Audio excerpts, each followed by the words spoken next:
2 spoon போதும் உங்க பிரச்சனைகளை கட்டுப்படுத்த. லயன் டேட் சிரப், தினமும் 2 spoon lion date syrup. Lion date syrup. Cookery சேனலை பார்த்து யார் வேணாலும் சமையல் பண்ணலாம், ஆனா சுவையான சமையல் பண்றது எப்படி? நான் இதயம் நல்லெண்ணெயில சமையல் பண்றேன், ஆஹா ஓஹோன்னு பாராட்டுறாங்க. நீங்களும் இதயம் நல்லெண்ணெயில சமையல் பண்ணுங்க, பாராட்ட வாங்குங்க. தினம் தோறும் வாங்குவே இதயம் இதயம். வணக்கம். செய்திச் சுருக்கம். மன்மோகன் சிங் இறுதிச் சடங்கு முழு அரசு மரியாதையுடன் நடக்கிறது. மறைந்த முன்னாள் பிரதமர் மன்மோகன் சிங்குக்கு பல்வேறு தரப்பினரும் இரங்கல் தெரிவித்து வருகின்றனர். அவருடைய இறுதிச் சடங்குகள் டெல்லியில் உள்ள நிகாம்போத்காட் பகுதியில் இன்று காலை 11:45 மணிக்கு நடக்கிறது. 21 துப்பாக்கி குண்டுகள் முழங்க முழு அரசு மரியாதையுடன் இறுதிச் சடங்கு நடக்கும் என மத்திய அரசு அறிவித்துள்ளது. இந்த நிகழ்வில் ஜனாதிபதி திரௌபதி முர்மு, துணை ஜனாதிபதி ஜெகதீப் தன்கர், பிரதமர் மோடி, லோக்சபா சபாநாயகர் ஓம் பிர்லா, மத்திய அமைச்சர்கள் உள்ளிட்டோர் பங்கேற்பர் எனவும் தெரிவிக்கப்பட்டுள்ளது. இதற்கிடையே மன்மோகன் சிங் ஆற்றிய சேவையை நினைவு கூர்ந்து டெல்லியில் அவருக்கு நினைவிடம் அமைக்க வேண்டும் என பிரதமர் மோடிக்கு காங்கிரஸ் தலைவர் மல்லிகார்ஜுன கார்கே கடிதம் எழுதியுள்ளார். எனினும் மத்தியில் காங்கிரஸ் ஆட்சிக் காலத்தில் மறைந்த தலைவர்களுக்கு நினைவிடம் கட்ட டெல்லியில் இடம் ஒதுக்கக்கூடாது என 2013 சட்டம் இயற்றியது குறிப்பிடத்தக்கது. அண்ணா பல்கலையில் ஆய்வு செய்யும் கவர்னர். அண்ணா பல்கலைக்கழகத்தில் மாணவி பாலியல் வன்முறைக்கு உட்படுத்தப்பட்ட சம்பவம் நாடு முழுவதும் அதிர்வலைகளை ஏற்படுத்தியுள்ளது. இச்சம்பவம் தொடர்பாக ஒருவர் கைது செய்யப்பட்டுள்ளார். எனினும் இந்த விவகாரத்தில் பல்வேறு சந்தேகங்கள் எழுந்துள்ளன. இந்நிலையில் கவர்னர் ரவி இன்று பகல் 12:30 மணிக்கு அண்ணா பல்கலை செல்கிறார்.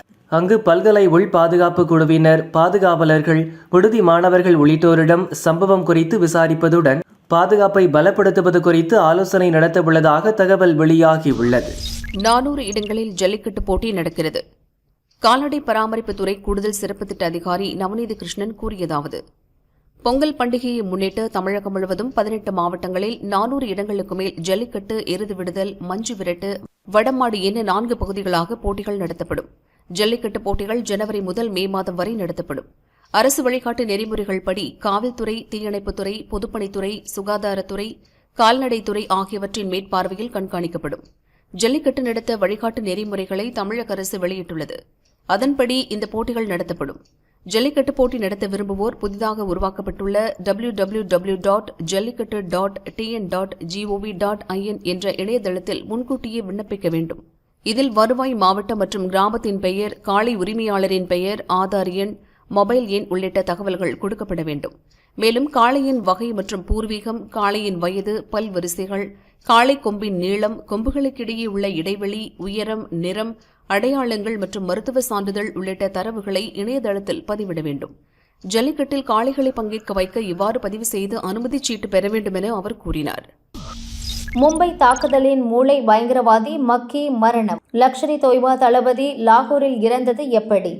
மும்பை பயங்கரவாத தாக்குதலுக்கு சதித்திட்டம் தீட்டிய பயங்கரவாதி ஹபீஸ் அப்துல் ரஹ்மான் மக்கி பாகிஸ்தானில் மரணமடைந்தார். பாகிஸ்தானில் செயல்படும் லஷ்கர் தொய்பா பயங்கரவாத அமைப்பின் துணைத் தலைவனாக இருந்தார். ஜமாத் உத் தாவா அமைப்பின் துணைத் தலைவராகவும் இருந்தார். மும்பை தாக்குதலுக்கு மூளையாக செயல்பட்டவர் லஷ்கர் தொய்பா இணை நிறுவனர் ஹபீஸ் சையத். இந்தியாவால் தேடப்படும் சர்வதேச பயங்கரவாதி. இவரின் மைத்துனன் தான் மக்கி. சில நாட்களாக உடல்நிலை பாதிக்கப்பட்டு இருந்த மக்கி தீவிர நீரிழிவு நோய் காரணமாக லாகூர் தனியார் மருத்துவமனையில் சிகிச்சையில் இருந்தார். திடீரென மாரடைப்பு ஏற்பட்டு இறந்தார். சமூக நல செயல்பாடு என்ற போர்வையில் பயங்கரவாத செயல்பாடுகளுக்கு நிதி திரட்டும் வேலையை மக்கி செய்து வந்தார். கடந்த 2019 மக்கியை பாகிஸ்தான் அரசு கைது செய்து வீட்டு காவலில் வைத்தது. பயங்கரவாதிகளுக்கு நிதி உதவி செய்த வழக்கில் 2020 அவருக்கு 6 மாத சிறை தண்டனை விதிக்கப்பட்டது. அவரின் செயல்பாடுகள் முடங்கின. ஹபீஸ் அப்துல் ரஹ்மான் மக்கியை சர்வதேச பயங்கரவாதியாக கடந்த ஆண்டு ஐநா பாதுகாப்பு கவுன்சில் அறிவித்தது. பொருளாதார தடையின் கீழ் அவரது சொத்துக்கள் முடக்கப்பட்டன. வெளிநாடுகளுக்கு பயணம் செய்யவும் தடை விதித்திருந்தது. 2000ஆம் ஆண்டு டிசம்பர் 22 செங்கோட்டையில் புகுந்த 6 லஷ்கரி பயங்கரவாதிகள் துப்பாக்கிச்சூடு நடத்தினர். 3 இராணுவ வீரர்கள் உட்பட 4 பேர் இறந்தனர். இந்த தாக்குதலுக்கு திட்டமிட்டவர் அப்துல் ரஹ்மான் மக்கி. 2008 நவம்பர் 26 நடந்த மும்பை பயங்கரவாத தாக்குதல் பின்னணியிலும் மக்கி இருந்தார். இதில் 166 பேர் கொல்லப்பட்டனர். 10 பயங்கரவாதிகளில் 9 பேரை நமது வீரர்கள் சுட்டுக் கொன்றனர். பிடிபட்ட அஜ்மல் கசாப் பின்னாளில் தூக்கிலிடப்பட்டான். இது மட்டுமல்ல, 2008 ஜனவரி 1 ராம்பூர் சிஆர்பிஎஃப் முகாம் மீது நடந்த தாக்குதல், 2018 மே 30 பாரமுல்லாவில் நடந்த தாக்குதல், அதே ஆண்டு ஆகஸ்ட் 7 பந்திபோராவில் நடந்த தாக்குதல், 2019 பிப்ரவரி 12 சிஆர்பிஎஃப் முகாம் மீதான தாக்குதல் பின்னணியிலும் மக்கியின் மூளை இருந்தது. 2006 மே 7 ஹைதராபாத்தில் நடந்த குண்டுவெடிப்பு சம்பவத்திலும் மக்கியின் தலையீடு இருந்ததாக மத்திய உள்துறை அமைச்சகம் கூறியிருந்தது. இது தந்தா அது தரும், ராகுலுடன் பேச திமுக முடிவு. ஈரோடு கிழக்கு தொகுதி எம்எல்ஏ இளங்கோவன் மறைவு காரணமாக அடுத்த ஆண்டு பிப்ரவரியில் அங்கு இடைத்தேர்தல் நடக்கலாம் என எதிர்பார்க்கப்படுகிறது. டெல்லி சட்டசபை தேர்தலுடன் சேர்த்து இடைத்தேர்தலும் நடக்க வாய்ப்புள்ளது. இளங்கோவனின் இரண்டாவது மகன் சஞ்சய் சம்பத், ஈரோடு தெற்கு மாவட்ட காங்கிரஸ் தலைவர் மக்கள் ராஜன், முன்னாள் எம்எல்ஏ பழனிசாமி, முன்னாள் மாவட்ட தலைவர் ரவி ஆகியோர் இடைத்தேர்தலில் போட்டியிட காங்கிரஸில் காய் நகர்த்தி வருகின்றனர். அதே நேரம் ஈரோட்டில் நடந்த திமுக நிர்வாகிகள் கூட்டத்தில் இடைத்தேர்தலில் திமுக போட்டியிட வேண்டும் என்ற விருப்பத்தை வலியுறுத்தினர். முன்னாள் எம்எல்ஏ சந்திரகுமார், மாவட்ட துணை செயலர் செந்தில்குமார் சீட் பெற முயற்சி செய்கின்றனர். தொகுதியில் பெரும்பான்மையாக உள்ள சமுதாயத்தைச் சேர்ந்தவர்கள் என்பதாலும் பணமழை பெய்யும் என்பதாலும் களமிறங்க காத்திருக்கின்றனர். முன்னாள் எம்எல்ஏ சந்திரகுமார் மகனின் திருமணம் சமீபத்தில் ஈரோட்டில் நடந்தது. அதில் முதல்வர் ஸ்டாலின், துணை முதல்வர் உதயநிதி பங்கேற்றதால் அவருக்கு அதிக வாய்ப்பு இருப்பதாக மாவட்ட திமுக வட்டாரத்தில் கூறப்படுகிறது. காங்கிரஸில் போட்டியிட பலரும் ஆர்வம் காட்டினாலும் இடைத்தேர்தல் ஃபார்முலாவை செயல்படுத்தும் அளவுக்கு பணம் படைத்தவர்கள் இல்லை. காங்கிரசுக்கு செலவு செய்ய அமைச்சர்களுக்கும் விருப்பம் இல்லை. அதனால் தொகுதியை விட்டுக் கொடுக்கும்படி ராகுலிடம் பேச திமுக தரப்பில் திட்டமிடப்பட்டுள்ளது. ஒருவேளை காங்கிரஸ் மேலிடம் தயங்கினால் அக்கட்சிக்கு ஒரு ராஜ்யசபா எம்பி சீட் தருவதாக சொல்லி வழிக்கு கொண்டு வரும் திட்டமும் திமுகவிடம் இருப்பதாக தெரிகிறது. இதுகுறித்து காங்கிரஸ் வட்டாரங்கள் கூறியதாவது: 2025 ஜூலையில் திமுகவைச் சேர்ந்த ராஜ்யசபா எம்பிக்கள் வில்சன், சண்முகம், அப்துல்லா, மதிமுக பொதுச் செயலர் வைகோ, அதிமுக எம்பி சந்திரசேகரன், பாமக தலைவர் அன்புமணியின் பதவிக்காலம் முடிகிறது. இந்த 6 இடங்களுக்கும் ஜூன் மாதத்தில் தேர்தல் நடக்கும். திமுக சார்பில் மக்கள் நீதி மய்யம் தலைவர் கமலுக்கு வாய்ப்பு வழங்கப்பட உள்ளது. ஈரோடு கிழக்கை விட்டுக் கொடுக்கும் பட்சத்தில் காங்கிரசுக்கும் ஒரு சீட் கிடைக்க வாய்ப்புள்ளது என அக்கட்சி வட்டாரங்கள் கூறின. ஈரோடு கிழக்கு தொகுதி இடைத்தேர்தலில் போட்டியிடுவதா அல்லது புறக்கணிப்பதா என்பது குறித்து அதிமுக விரைவில் ஆலோசித்து முடிவெடுக்க உள்ளது. அதிமுக ஒதுங்கிக் கொண்டால் பாஜக களமிறங்குவது நிச்சயம்.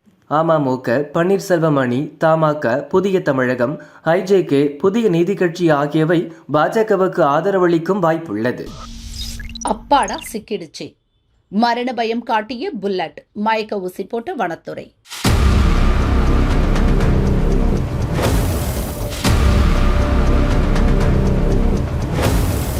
நீலகிரி மாவட்டம் பந்தலூர், சேரம்பாடி, பிதற்காடு சுற்றுவட்டார பகுதிகளில் புல்லட் என்ற ஒற்றை ஆண் யானை தனியாக உலா வந்தது.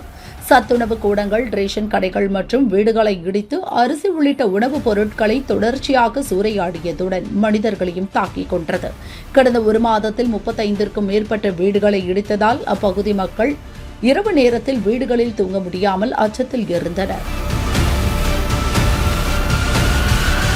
தேயிலை தோட்ட தொழிலாளர்களும் வேலைக்கு செல்ல முடியாமல் தவித்து வந்தனர். இதனால் வனத்துறையினர் கடந்த 17ஆம் தேதி முதல் யானையை கும்கி யானைகள் உதவியுடன் வனப்பகுதிக்குள் விரட்ட முயன்றனர். அதையும் மீறி புல்லட் வீடுகளை இடித்ததால் மயக்க ஊசி செலுத்தி பிடிக்க வலியுறுத்தி அப்பகுதி மக்கள் மற்றும் தோட்ட தொழிலாளர்கள் போராட்டத்தில் ஈடுபட்டனர். அதை ஏற்று யானையை மயக்க ஊசி செலுத்தி பிடிக்க வனத்துறையினர் முடிவு செய்தனர். இதற்காக கால்நடை மருத்துவ குழுவினர் கும்கி யானையுடன் வனத்துறையினர் புல்லட் யானையை தொடர்ந்து கண்காணித்து வந்தனர்.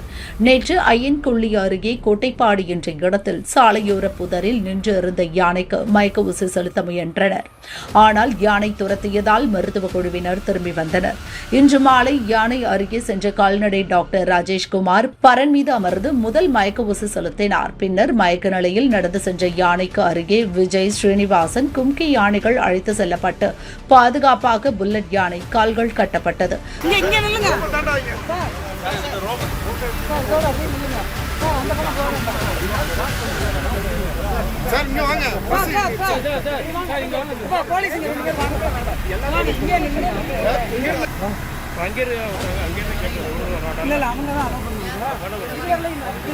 யாருமே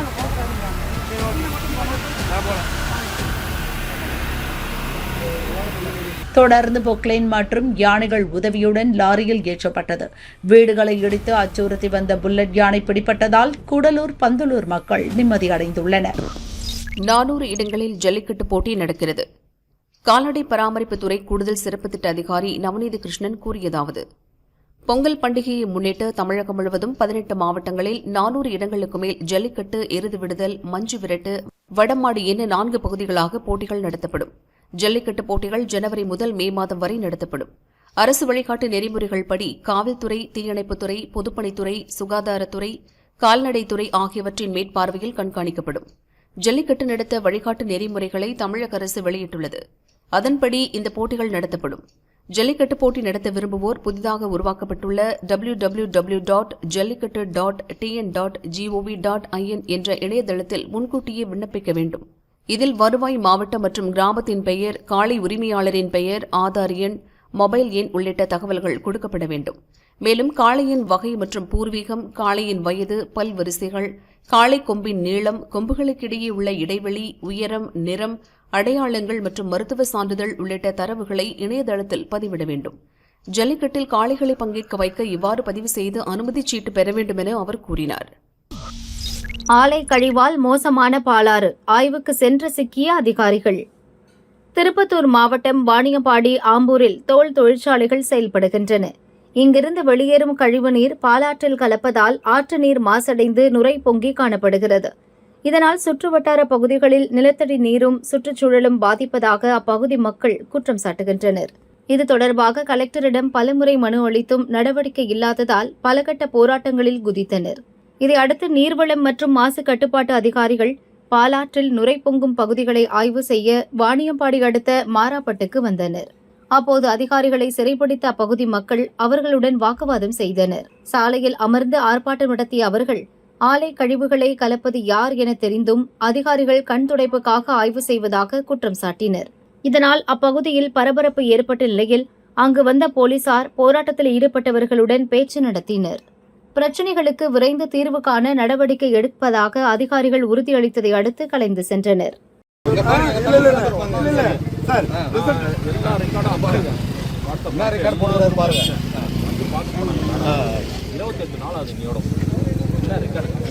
இந்த வாட்டரையும் அதனுடைய கண்டென்ட் வருது சேமா இருக்கா அப்படின்னு பண்ணிட்டாங்க.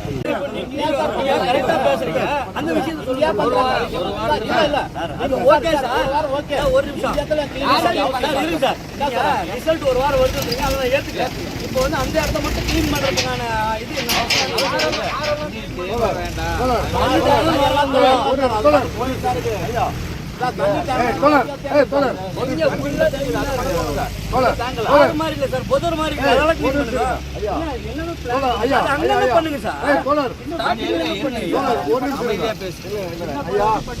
பக்தர்கள் கண்ணியத்தை காப்பாத்துங்க, இந்து முன்னணி வலியுறுத்தல். இந்து முன்னணி மாநில தலைவர் காடேஸ்வரா சுப்பிரமணியம் அறிக்கையில் கூறியிருப்பதாவது: தமிழகத்தில் ராமேஸ்வரம், பழனி, திருச்செந்தூர், மதுரை, ஸ்ரீரங்கம், கும்பகோணம் கோயில்களுக்கு ஏழை எளிய மக்கள் அதிக அளவில் வருகின்றனர். அவர்களுக்கு அறநிலையத்துறை உரிய தங்குமிடம், குளியலறை, கழிப்பறை, உடைமாற்றும் அறை போன்ற வசதிகளை செய்து தருவதில்லை. பக்தர்கள் தனியார் நடத்தும் இடங்களை பயன்படுத்துகின்றனர். இவற்றில் விஷமிகள் ரகசிய கேமரா பொருத்தி பெண்களை படம் பிடிக்கும் அவலம் நடக்கிறது. இதைக் கொண்டு அவர்களை மிரட்டி பணம் பறிக்கவும் வாய்ப்புள்ளது. அண்மையில் ராமேஸ்வரம் அக்னி தீர்த்தத்தில் நீராடிவிட்டு தனியார் உடைமாற்றும் அறையை பயன்படுத்திய பெண்களை படம் பிடித்த நபர்கள் கைது செய்யப்பட்டுள்ளனர். இது எங்கு வேண்டுமானாலும் நடக்க வாய்ப்புள்ளது. பக்தர்கள் கண்ணியம் எந்த வகையிலும் பாதிக்காத வகையில் பாதுகாப்பு தர வேண்டியது அறநிலையத்துறையின் கடமை என அவர் கூறியுள்ளார். பஸ் ஊழியர்கள் ஊதிய ஒப்பந்த பேச்சு தள்ளி வைப்பு. போக்குவரத்து தொழிலாளர்களுக்கான 15வது ஊதிய உயர்வு ஒப்பந்தம் குறித்த முதற்கட்ட பேச்சு சென்னை குரோம்பேட்டை மாநகர போக்குவரத்து கழக பயிற்சி மைய வளாகத்தில் கடந்த ஆகஸ்ட் 27ஆம் தேதி நடந்தது. இதில் 85 சங்க நிர்வாகிகள் பங்கேற்றனர். அடுத்த கட்ட பேச்சுக்கு அரசு அழைக்கவில்லை. இதை கண்டித்தும் ஊதிய உயர்வு வழங்க வலியுறுத்தியும் தொழிற்சங்கங்கள் பல்வேறு போராட்டங்களில் ஈடுபட்டன. அடுத்த மாதம் பொங்கல் பண்டிகை வர உள்ளது. எனவே தொழிலாளர்களின் போராட்டங்களை தவிர்க்க ஊதிய உயர்வு குறித்த பேச்சு இன்றும் நாளையும் நடக்கும் என அரசு தரப்பில் அறிவிக்கப்பட்டது. தொழிற்சங்கங்களுக்கும் அழைப்பு விடுக்கப்பட்டது. இந்நிலையில் முன்னாள் பிரதமர் மன்மோகன் சிங் மறைவு காரணமாக நேற்று நடக்கவிருந்த பேச்சு ரத்து செய்யப்பட்டது. நாடு முழுதும் ஒரு வாரம் துக்கம் அனுசரிக்கப்படும் என அரசு அறிவித்துள்ளதால் பேச்சு நடக்கும் தேதி பின்னர் அறிவிக்கப்படும் என போக்குவரத்து துறை தெரிவித்துள்ளது.